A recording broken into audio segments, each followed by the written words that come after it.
friends, this is JB with the 14-Day Wisdom Challenge show, bringing it to you. Now, I got to ask you, what day are you on? Is this day one for you? You're popping this in and you're saying, hey, look, I'm just breaking into this. I haven't even started. Well, then it's day one for you. If you've been with us for a while, it's probably about day 4 or 5, could be.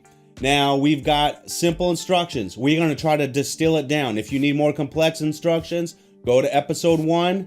Just listen to that first 5-10 minutes and you'll get a sense of what this is. But essentially, you commit for 14 days and you do 3 things. You watch, okay? You watch this episode, you read it with us when we watch, and then you read it in the midday, and then you read it in the evening, okay? You gotta read it 3 times.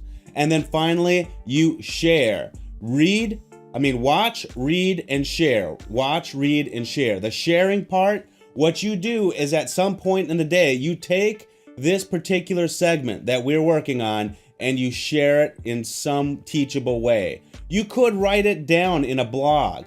You could crystallize it in your mind and share it to even an inanimate object, as if you were trying to share it with someone. Maybe you're out in the woods somewhere and you don't have anyone to share with, which is truly not, that would be nonsense. You can share it with me, you can text it someone, even like we had talked about before, you got a dog or something and you're like, let me first try to share it with that dog. A dog ain't gonna know what you're talking about, but the point is you're training your mind to teach someone. Eventually you'd wanna move to really a person that you know, your loved one, your family, your friends, someone at your professional career. What you'd be doing is you would just try to give them the essence. Say, hey, look, I've been reading some wisdom this morning, and that wisdom had this to say. Today's point of wisdom is better than folly. Okay, now that seems obvious, doesn't it? It seems obvious that we would even say wisdom is better than folly, but you know what? The obvious is not always done. The obvious is not always done. A lot of times what people do is they will, what do they say? Common sense is not always common, right? It seems so simple, but yet we neglect it. And that's one of the secrets here to this 14-Day Wisdom Challenge show, is that we pour into it each day. Some bits of wisdom are very obvious. Some are a little bit more profound. Okay, you never know what you're going to get. And as you join us on this journey, wherever you are, if you're on day 1, you join us for 14 days. Now look, if you miss one of the steps, and I'm going to have that step probably pointing just above this particular window of me, I'm going to put those steps there. But if you miss that step on one day, you could be on day 13 and you get to the end of the day and you forget to read one time in the evening or in the afternoon, the late evening, the late day, depending. You forget, you have to start all over. It starts and it finishes with 14 days of commitment. And when you do that, you're going to see what happens. Seems so simple. Wisdom is sometimes very simple. Common sense, though, is not always common. Common wisdom is not always common. So here's what we're going to do. We're going to continue here. Wisdom is better than folly. And let me get to my browser. Wisdom is better than folly. Again, I saw that under the sun, the race is not to the swift, nor the battle to the strong, nor the bread to the wise, nor the riches to the intelligent, nor favor to those with knowledge, but time and chance happens to them all. Hey, look, he's just telling us a little bit that the Lord has this big plan, and we have variables in there that just happen, and ultimately it works to God's great plan, but they happen to us all, and it's not always, the rich are getting it all, the bread to the wise, the rich to the intelligent. It's not always the case. Sometimes it's just because. I'm learning that too. Like, be quite honest with you, I've been studying leadership for a long time, and it's tough because the leadership responsibilities aren't always what would you call, aren't always defined in such terms where I'm like King David, where I've got this position, people know it, people have respected me for that and the position, and we're making steps. My position is different. It's right now, God doesn't have me really in charge over any adults. He's got me steward of children. A leader of that's very, actually, that's very sacred. In fact, to lead children and to pour into them and give them God's message of salvation is very huge, and it's very important. It's a very honorable thing. But above anyone else as an adult, I've learned that I can't even rearrange a room without someone questioning me and second guessing me, and it's like, Lord, what am I doing wrong? Where my leadership? Where has my leadership failed? And I don't know. Sometimes it's just not that's just not what God has for me right now. God has me doing other things, which in many ways, to be a leader over children is actually a step above being leader over people in many ways, because God says that we all, those who would lead children astray, that they've got double the punishment.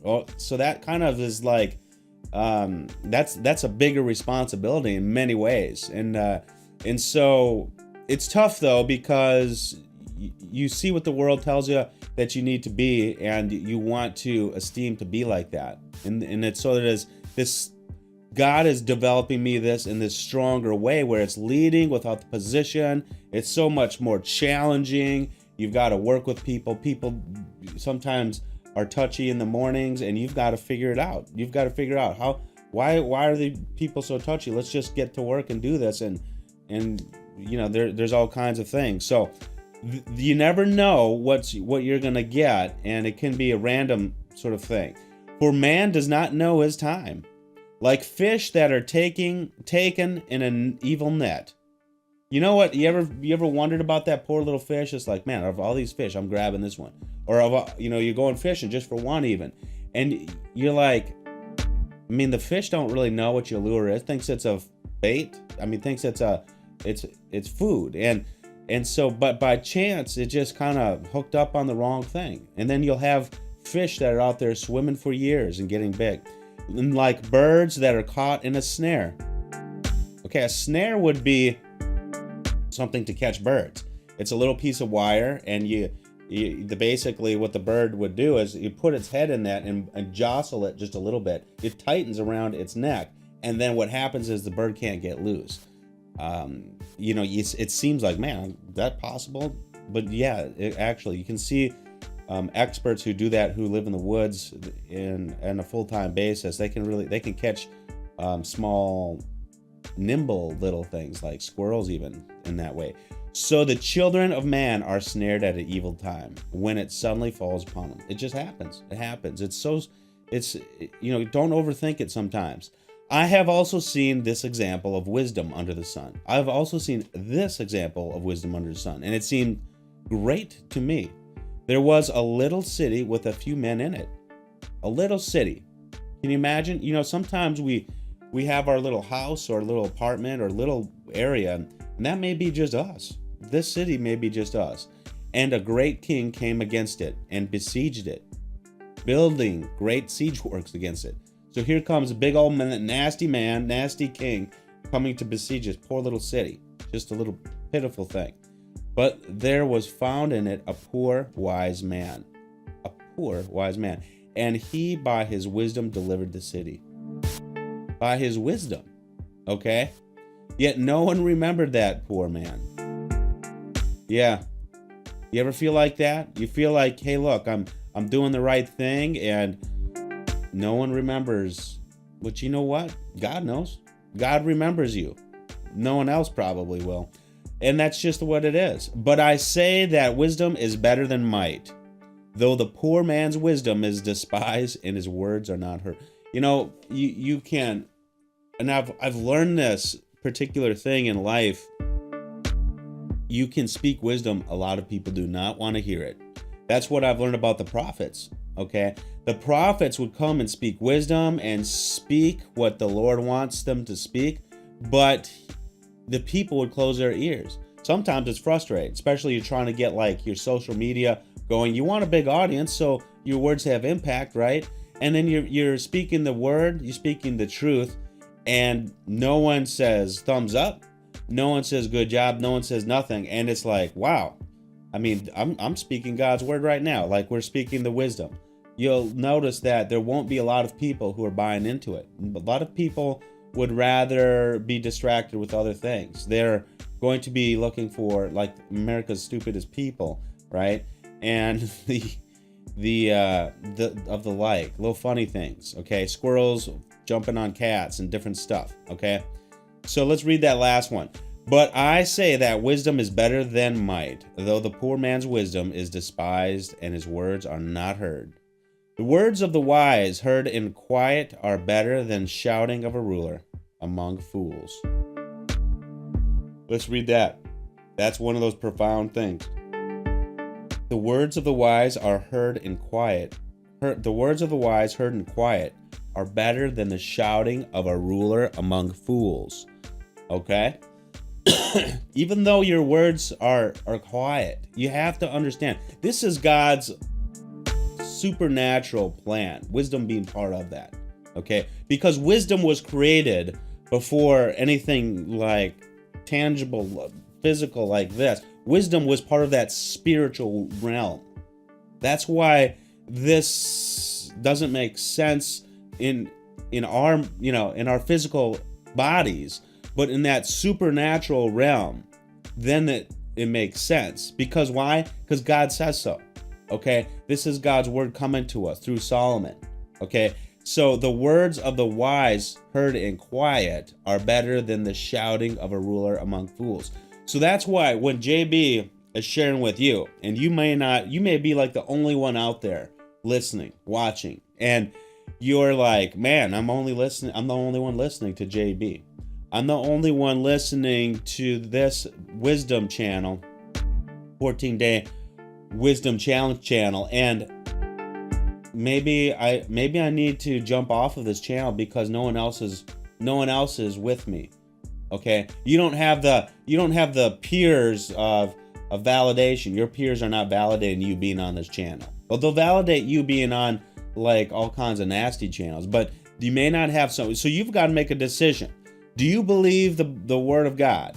Okay, the words of the wise heard in quiet, heard on a channel with few subscribers, or at least few watchers, or at least few statistics showing that. We don't even know what YouTube actually does. But would you rather be listening to what God has, that's wisdom, word in quiet, maybe by yourself, maybe just me talking to you? Or would you rather be with a ruler among fools, okay, shouting, all right? He's shouting and there's all kinds of foolishness. Maybe it's the Democratic Party leader, the Republican Party leader, the Independent Party leader, and you're on their channel listening to them bellow, okay? Now, you can do that, and I encourage you to stay tight with what's going on in the world of politics to understand it, but the fact of the matter is, if you don't jump onto someone who's bringing wisdom to you, then you're not going to be getting it, probably. Or you can get it yourself. Get in the Bible. Do your own plan. Do it.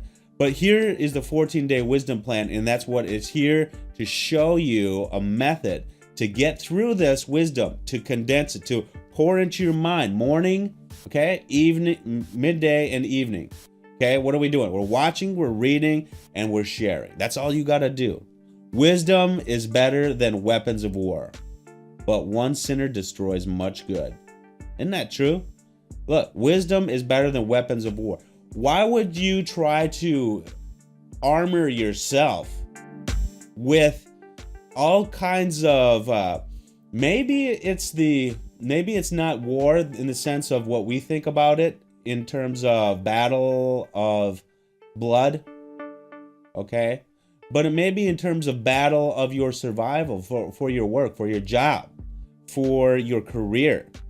Wouldn't wisdom be better than to keep arming yourself with all kinds of certifications?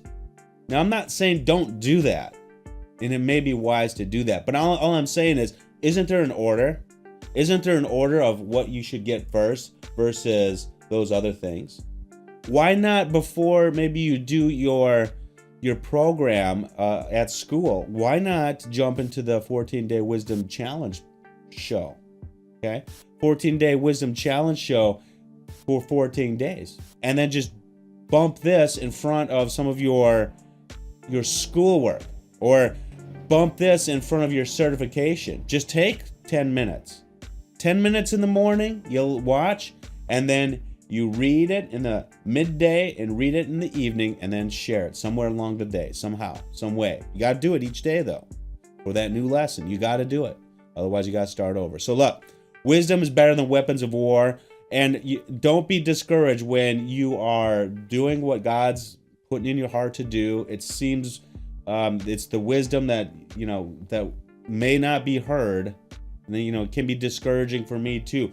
But it's the wisdom that may not be heard. But you know what's better than the shouted ruler? And to tell you what, that it's better than might. Though the poor man's wisdom is despised and his words are not heard. We don't have to, we let that supernatural bit of God do his thing, okay? We give it to God. We do what God's asking us to do, and we give it to him. We pour into it. Be smart about things. Be wise about things. This helps us to understand when we also need to establish relationships with people, when we need to reach out to people for help, when we need to do things like planning and schoolwork and goal setting and all that. Wisdom helps as a foundational for all of the other things. So don't get me wrong. It's not that we just read wisdom and don't do nothing else. No.